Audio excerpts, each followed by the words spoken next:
the Osage. This morning I'm here with the one and only Brayden Wallace. Brayden, thank you for joining us. Of course, of course. How are you doing today? I'm doing. It's been a morning, but Yeah. we're here. Snow on the ground. Yeah. Took long enough. Honestly, after Christmas, that's when it always comes. It takes until at least mid-April before it starts snowing nowadays, so. Honestly, whenever it gets to a peak of 80 degrees, that's when it starts snowing. Better now than never, I guess. I guess. Well, anyway, Brayden, so you've been at Osage for quite a while. Yeah, since kindergarten. That is quite a while. Oh, heck yeah. Oh, yeah. So then I think you've been involved in quite a few things over the years. What kind of things can you name off the top of your head that you've been involved in? So I remember, I don't remember what it was called, but I remember we used to go around clean parks, something. It was back whenever we didn't have Heritage Elementary. We had a thing called Mills Elementary, which is, it was in the parking lot space in front of like that one park, like it's where the new facility is that they just recently built. Oh, okay. I remember then in upper elementary, I was a big part of choralettes from fourth grade, and that kind of got me into performing and stuff like that.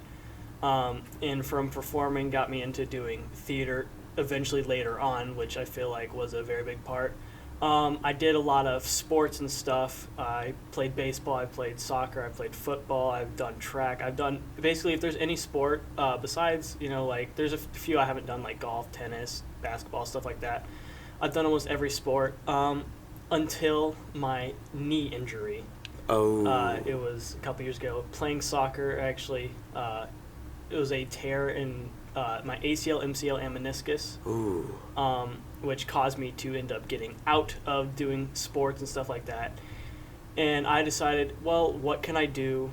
Because it was kind of one of the lowest parts because I was big into soccer at that point. It was like I loved the sport with a passion. I still love the sport.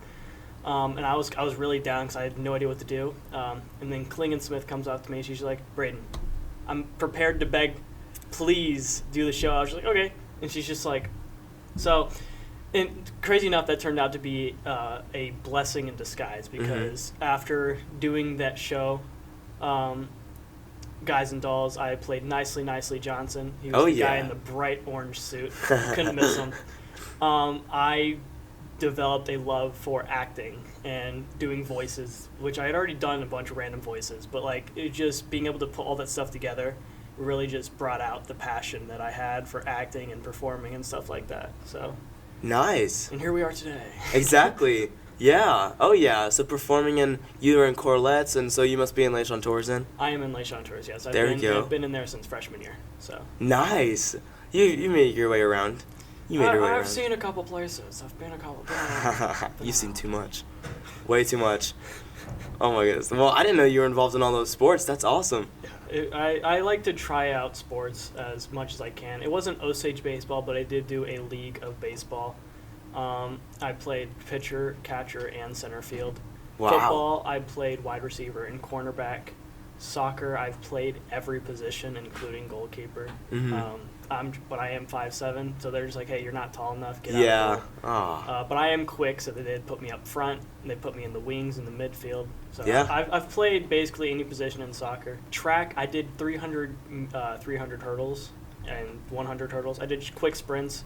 But 300 hurdles was where I excelled. So that is awesome. That is so cool. Well, being involved in all those sports and performing and all that, how has that affected your everyday life?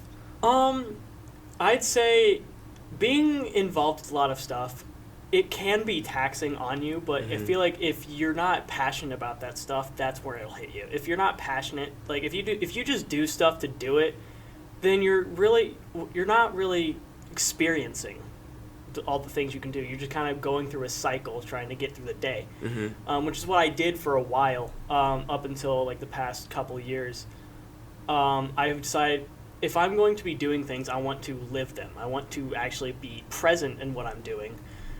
And so just being able to be there and be involved and help others not only find their own passions as well, to see that spark ignite, that's one of the craziest things that you can do, and I'm pretty sure that's why a lot of teachers teach, just to see that spark. But yeah, just being able to experience all those things and find not only yourself, but what you want to do in life. It's really amazing.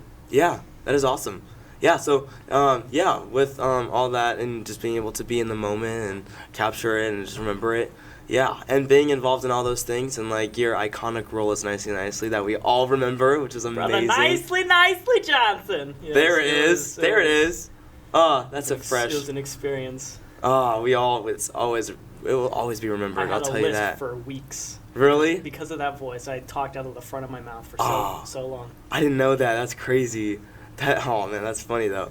Man, so how do you plan on taking all those activities and all those benefits after high school?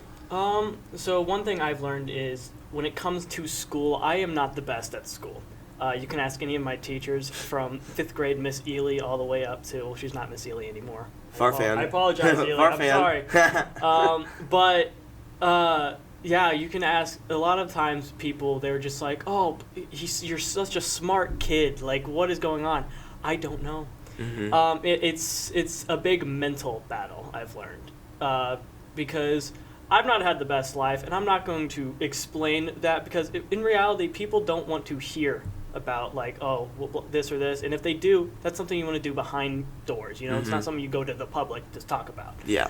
But, and I've not had an easy life, but I've not had, like, the hardest life. Like, I'm grateful for the amount of things I have compared to other people. But I feel like it's come down to a mental battle. My mental health can get really low, and I feel like that's one of the things that I struggle with the most. Because whenever my mental health gets low, I'm not sleeping well. I'm barely focused, and that really brings down my grades, and that kind of makes it to where it's like, hey, but if you want to do all these things that you enjoy doing, you got to get your grades up. And so I feel like that's definitely been a battle. So unfortunately, my school smarts are not there. I have a lot of common sense. Luckily, I got something going for me.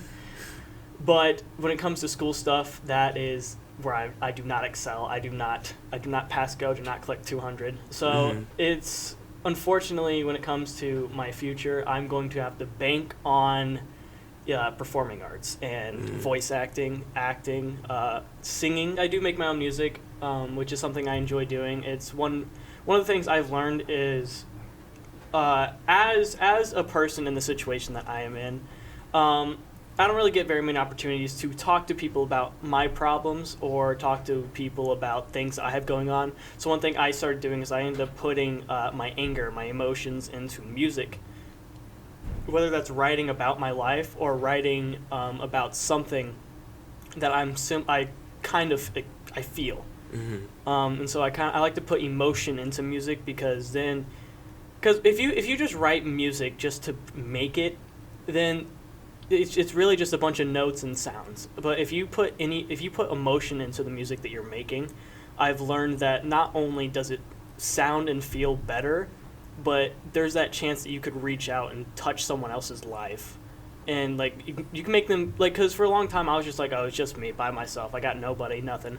But whenever I put out music, I had a couple friends, they're just like, hey, man, like, that song, it really resonated with me. And, like, I felt it. And that's, like, that's whenever I first was like, maybe I want to make music. Maybe I want to continue making music for people. Because I did it as a way of therapy for myself. And I found out that it actually helped people, which is something I never thought that my music could do personally. But just hearing that it made somebody feel a little better, that's kind of like the stuff I want to do with my life. I want to be able to make stuff that people can look at and go, I'm not alone. You know? So I feel like that was definitely a big thing, trying to make music, do some type of acting, because I like to be a goof. So oh yeah, we all know that. I like to be a little silly sometimes. So we all know that. Oh yeah. So yeah, and I've heard some of your songs, and they're absolutely amazing. And so you definitely should continue that after high school. That's a big thing that people will be looking forward to. But yeah, that's a really good speech. Thank you so much, Brayden. Thank you for having me, by the way. You answered all of the questions correctly in your own words. I loved it. Thank you for your time. Of course, I've known you since before you came here, so. That's true. That's true. You're one of the first people I knew when I got here, so you've helped me and a lot of other people along the way. Thank you for being that inspiration, Brayden. Thank you. Have a good one.